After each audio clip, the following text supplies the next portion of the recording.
ছোটবেলায় যখন শরীর খারাপ করতো মায়ের হাতে এই আলু মটরের তরকারিটা খুব সুন্দর টেস্টি লাগতো।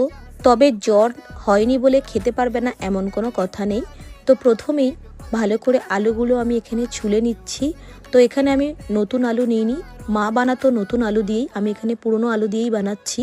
তো আলুটাকে ভালো করে আমি ছুলে নিচ্ছি, নিয়ে তারপরে আলুগুলো কেটে নেবো ঠিক ডুমো ডুমো করে। একটু বড় সাইজের করে কেটেছি, একদম ছোট না।